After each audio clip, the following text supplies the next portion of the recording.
Good evening guys, welcome to our new video. So basically इस video में हम 10 dividend aristocrats discuss करेंगे जो हमारी कंट्री में हैं।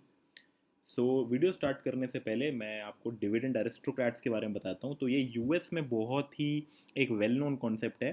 सो बेसिकली डिविडेंड एरिस्टोक्रेट्स जो हैं वो कंपनीज होती हैं जो अपना डिविडेंड जो होता है वो कंसिस्टेंटली इंक्रीज करती रहती हैं, और वो उन्होंने कंसिस्टेंटली इंक्रीज करा हो मिनिमम 25 ईयर्स के लिए।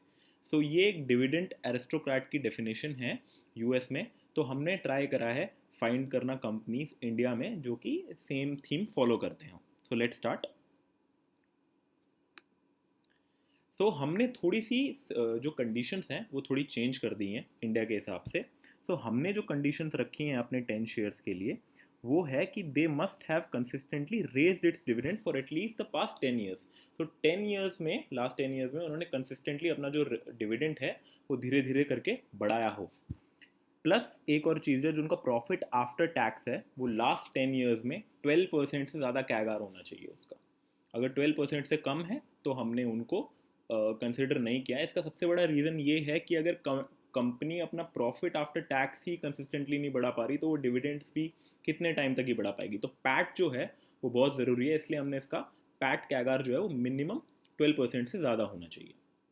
और जो डिविडेंड कैगार है लास्ट 10 ईयर्स का वो मिनिमम 15% से ज़्यादा होना चाहिए। अगर वो 15% से ज़्यादा कैगार में दे पाई है, इंक्रीज कर पाई है अपना डिविडेंड लास्ट 10 ईयर्स में, तभी वो इस लिस्ट का पार्ट बन सकती है। और जो बोनस और स्प्लिट्स हैं वो ऑब्वियसली लिए गए हैं कंसिडरेशन में, बिकॉज अगर आप वो नहीं कंसिडरेशन में लोगे तो आप लास्ट 10 ईयर्स से और अब आप कंपेयर नहीं कर पाओगे अगर आप बोनस और स्प्लिट्स नहीं लोगे कंसिडरेशन में। गाइस एक और चीज़, जो मैं 10 स्टॉक्स शेयर करना जो जा रहा हूँ, इसका मतलब ये नहीं है कि इन चारों जो कंडीशंस हैं इनमें सिर्फ यही 10 स्टॉक्स क्लियर कर पा रहे हैं, ऐसा बिल्कुल नहीं है। हो सकता है इससे भी ज़्यादा बहुत स्टॉक्स हों। मैंने इन 10 स्टॉक्स पे फोकस करा है जो बहुत ही स्टेबल कंपनीज हैं। मोर और लेस जो ज़्यादातर कंपनीज हैं वो लार्ज कैप ही हैं। So let's start. So first company जिसके बिना तो ये लिस्ट बिल्कुल अधूरी अधूरी लगेगी, one of the most favourite stocks जो है हमारे स्टॉक मार्केट का, जिसपे जो सबसे ज़्यादा फेवरेट भी है, जिसपे सबसे ज़्यादा मीम्स भी बनते हैं आजकल, वो है ITC. Let's start. So ITC का अगर हम देखें लास्ट 10 ईयर्स में जो पैट कैगार है वो 14.06% से ग्रो करा है। इनका रेवेन्यू कैगार देखें तो ऑलमोस्ट 10% से ग्रो करा है। अगर आपके पास 100 शेयर्स होते FY 2011 के अराउंड, अगर आपके पास 100 शेयर्स होते तो उस टाइम पे आपको 1000 का डिविडेंड मिलता। लेकिन अगर हम बोनस और स्प्लिट्स वगैरह सब कंसिडर करें लास्ट 10 ईयर्स में तो वो अब आपके 300 शेयर्स हो गए होते, और उस पर अब आपको 45 का डिविडेंड मिल रहा होता। सेम शेयर जो आपके 100 थे वो 100 के 300 हो गए, और उन 100 शेयर्स पे आपको पहले 1000 का वो मिल रहा था, और अब आपको 145 का डिविडेंड मिला है।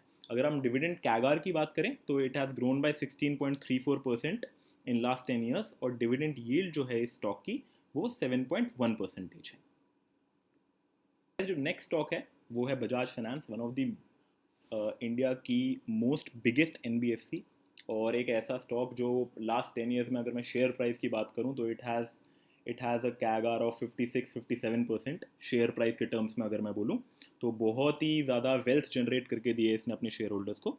सो इसका एक बार हम देखते हैं। अगर आप पैट कैगार की बात करें तो अराउंड 32% से ग्रो करा है ये लास्ट 10 ईयर्स में। अगर मैं रेवेन्यू कैगार की बात करूं तो 32.67% से ग्रो करा है, जो दोनों ही नंबर्स बहुत अमेजिंग हैं। डिविडेंड की अगर मैं बात करूं, अगर आपके पास FY 11 के अराउंड 100 शेयर्स होते तो उस पर आपको ₹600 का डिविडेंड मिलता। और अगर आप सेम शेयर्स अगर आपके पास FY 21 में देखें तो आफ्टर स्टॉक स्प्लिट और बोनस शेयर्स वही 100 शेयर्स अब आपके 1000 शेयर्स हो गए होते, और उन 1000 शेयर्स पे अब आपको ₹10,000 का डिविडेंड मिल रहा। तो जो 100 शेयर्स थे वो 1000 हो गए, और जो आपको एक FY 11 में सेम अमाउंट जो आपने डाला था उस पर 600 का डिविडेंड मिल रहा था, सेम अमाउंट पे अब आपको ₹10,000 का डिविडेंड मिल रहा होगा FY 21 में।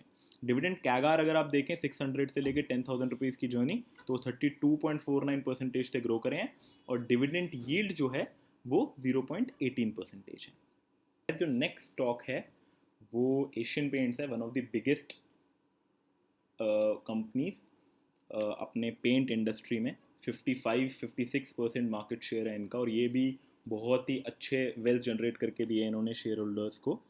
सो इनका एक बारी देखते हैं।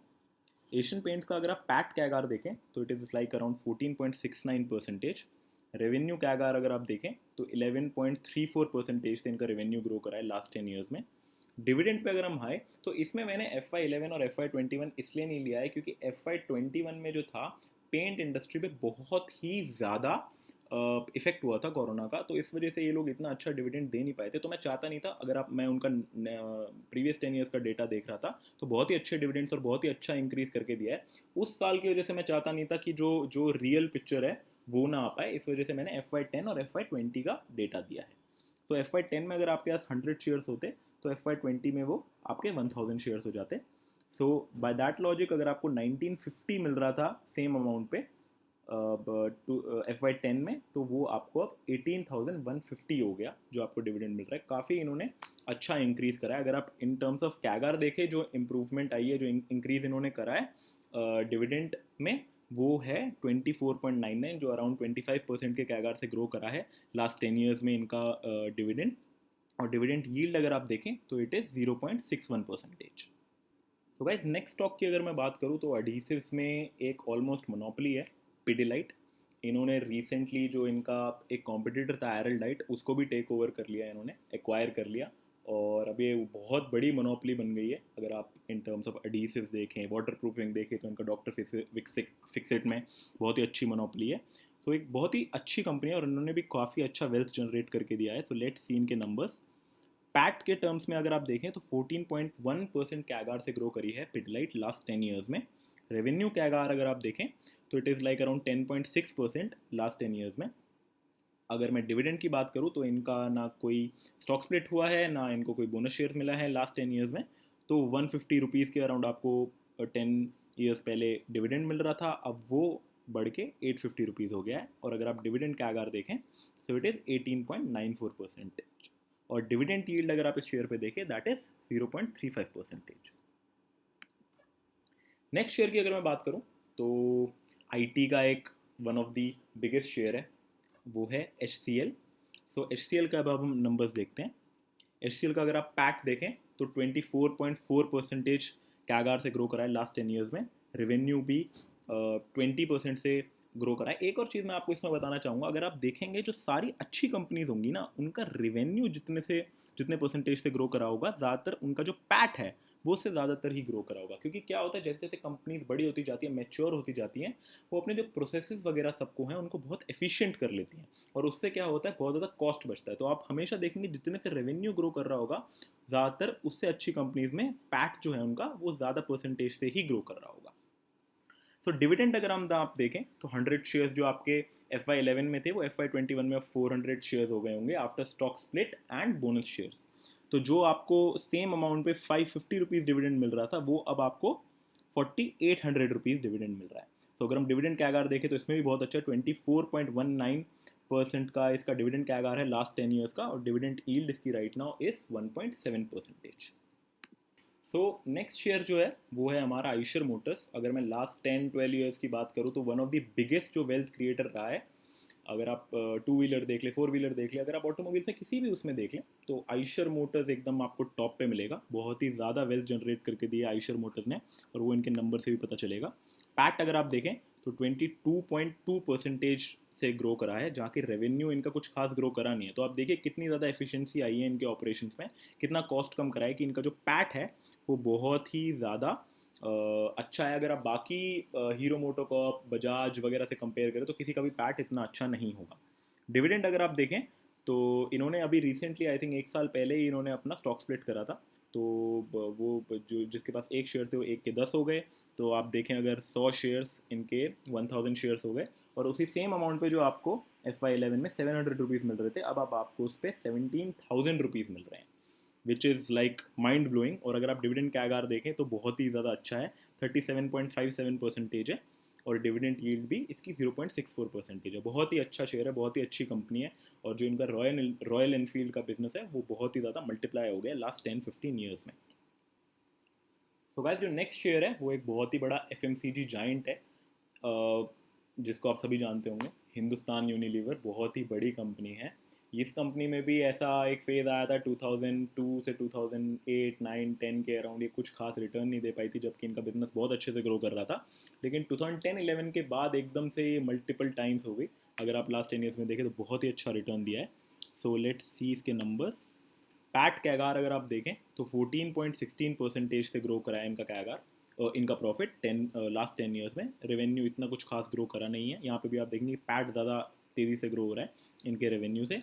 डिविडेंड की अगर मैं बात करूँ तो इनका कोई स्टॉक स्प्लिट, कोई बोनस शेयर्स नहीं आए हैं लास्ट 10 ईयर्स में, तो 100 शेयर्स के 100 शेयर्स ही हैं।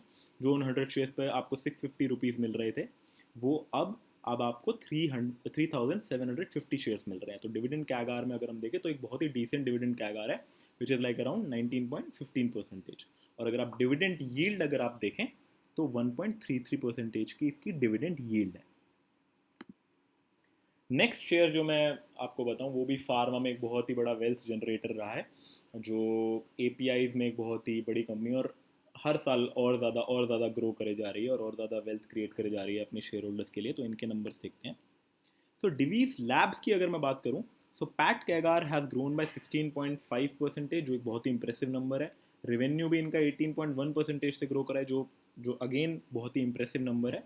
डिविडेंट अगर मैं देखूं तो इनके 100 शेयर्स के जो अब वो 200 शेयर्स हो गए हैं, और उन 100 शेयर्स पे उस सेम अमाउंट पे जो आपको 600 रुपीज़ मिल रहे थे, वो आज की डेट में आपको 4000 रुपीज़ मिल रहे हैं उसी सेम अमाउंट पे। डिविडेंड कैगार एक बहुत ही अच्छे रेट से ग्रो करा है 20.89, और डिविडेंड यील्ड इनकी 0.45% है। तो जो शेयर प्राइस है वो भी 20-25% कैगार करा है लास्ट 10-12 ईयर्स में। नेक्स्ट अगर मैं स्टॉक की बात करूँ तो भारत पेट्रोलियम। ऑब्वियसली अगर हम डिविडेंड एरिस्टोक्रेट्स अगर हम देख रहे हैं तो बिना पीएसयू के तो ये लिस्ट खाली रह जाएगी। तो ऑब्वियसली एक ही पीएसयू हम इसमें डाल पाए, बिकॉज मोस्ट ऑफ जो पीएसयूज थे वो जो 12% का जो हमने रखा था पैट का, उसको नहीं क्रॉस कर पा रहे थे, ओनली भारत पेट्रोलियम क्रॉस कर पाया, तो हमने इसको इंक्लूड करा है। भारत पेट्रोलियम के अगर आप नंबर्स देखें तो पैट जो है इनका लास्ट 10 ईयर्स में 21.5% से ग्रो करा है, जो बहुत ही इंप्रेसिव है। रेवेन्यू इनका 4.5% से ग्रो करा है, जो कि इतना कोई खास नंबर नहीं है। अगर आप इसमें 100 शेयर्स देखें तो स्टॉक स्प्लिट और बोनस शेयर्स के बाद ये 100 के 600 शेयर्स हो गए हैं। सो जो आपको 1400 रुपीज़ जो आपको मिल रहा था उस टाइम पे, वो अब आपको एक बहुत ही बड़ा अमाउंट 47,400 का मिल रहा है अमाउंट। और वो इसलिए भी अगर आप रिसेंटली देखें तो उन्होंने एक बहुत ही ज़्यादा बड़ा डिविडेंड दिया था अपने शेयर होल्डर्स को, तो वो अमाउंट ऑफ 47,400 हो गया 600 शेयर्स पे। डिविडेंड क्या अगर तो मतलब नेक्स्ट लेवल है बिल्कुल, 42.22% हो गया। और डिविडेंड यील्ड भी बहुत ही ज़्यादा आपको देखने को नहीं मिलेगी, जो कि 16.76% है, जो बहुत ही हाई नंबर है। वाइस अगर मैं लास्ट शेयर की बात करूँ तो वो है रिलैक्सो। फुटवेयर में एक बहुत ही बड़ा ब्रांड है इंडिया में। अगर आप लास्ट 10 ईयर्स में इसका स्टॉक प्राइस देखें तो उसका स्टॉक प्राइस का आकार वुड भी अराउंड 55-56%। बहुत ही अच्छी वेल्थ जनरेट करके दी है इसने अपने शेयर होल्डर्स को। तो इसके भी नंबर्स देख लेते हैं हम। पैट कैगार जो है इनका वो अराउंड 27% ही है। Revenue CAGR is around 13.3%। आप देखिए इसमें कितना डिफरेंस है दोनों में। तो इनकी एफिशिएंसी बहुत ज़्यादा आई है, बहुत कॉस्ट कटिंग करी है इन्होंने। डिविडेंड जो आपका 150 रुपीज़ था वो 5000 रुपीज़ हो गया। अब अगर आप देखें 100 शेयर्स थे वो आपके 2000 शेयर्स हो गए हैं, मतलब स्टॉक स्प्लिट और उसके बाद अगर मैं बात करूँ आपका जो बोनस शेयर्स हैं उसके बाद 100 के आपके 2000 शेयर्स हो गए हैं। तो वही देखिए आप कितने गुना हो गए हैं। तो वही सेम अमाउंट जो आपने इन्वेस्ट करा हुआ था उस पर अब आपको 150 रुपीज़ मिल रहा था FY11 में, तो वो अब आपको 5000 रुपीज़ का डिविडेंड मिल रहा है उस सेम अमाउंट पे। शेयर्स मल्टीप्लाई हो गए हैं because of bonus and stock split, लेकिन आपका अमाउंट नहीं बढ़ा है। अमाउंट उतना ही है जितना आपने लगाया था, बट अब आप पे उसको बहुत ही अच्छी आपको एक यील्ड मिल रही है। डिविडेंड कैगार अगर आप देखें तो 42% अराउंड से वो ग्रो करा है, और डिविडेंड यील्ड जो है वो 0.22% है।